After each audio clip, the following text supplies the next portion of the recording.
Hello, and welcome to Phoenix Shogi. So, you've played more than 2 games, huh? Respectable. Or, you skipped my first 2 videos. Bold. You probably read the title of this video, and are now wondering why I've taken almost half of the pieces off of this board.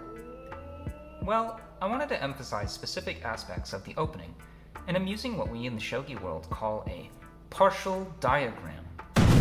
I've said before that the rook is the key piece that decides the shape of the game, but I didn't elaborate until now. Here are the 3 types of shogi game, and one other kind of type. So far, we've only briefly touched on ibisha, static rook. The rook stays where it is, or keeps to the right side of the board. Static rook is a category of openings, but also an opening itself. What I call vanilla static rook is what you see here. But there's also migi shiken bisha, right 4th file rook, because it's the 4th file from the right. The idea is similar to vanilla static rook, where you want to use the rook to support a pawn push towards the enemy camp, but you're aiming at a different spot that the bishop is already looking at. This square here. If you want to use the bishop in regular static rook, you first need to move it and open up its file here. There's also the lesser known and lesser used sleeve rook, where the approach is more tactical, such as suppressing the opponent's bishop.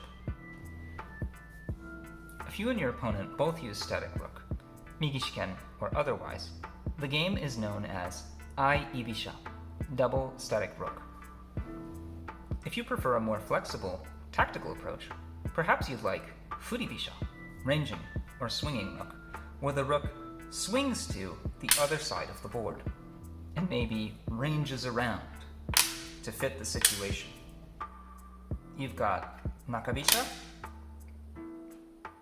central rook, shiken bisha, 4th file rook, counting from the left this time, sanken bisha, 3rd file rook, and after getting the bishop out of the way,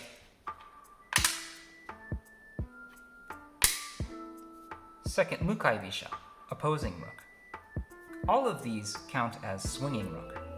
If one player goes static and the other player goes swinging, the game is known as an opposition game, taikouke. If both players swing, double swinging rook or ranging rook, ai furi bisha. Double swinging games used to be rare, and so older books might call opposition games simply ranging rook games. Okay, so with all these strategies, do I need to memorize a million openings? No! Unlike in other board games, the opening phase of shogi is, usually, fairly slow, and move order is not critical until very high levels of play. Instead, pick any one opening that sounds neat, and then use it until you get a feel for 2 of the 3 types of shogi game. If you're team static rook, learn double static and opposition games. If you prefer being wrong, learn double swinging and opposition games. You could spend time memorizing opening lines, but it's much more fun and worthwhile to focus on the style of game, direction and urgency of attack, and shape. In double static and double swinging games, the king is usually going to be in front of your rook, so you'll want to play vertical shogi and go straight for the king. But an opposition game has an initial fight where both sides first try to get their big pieces promoted,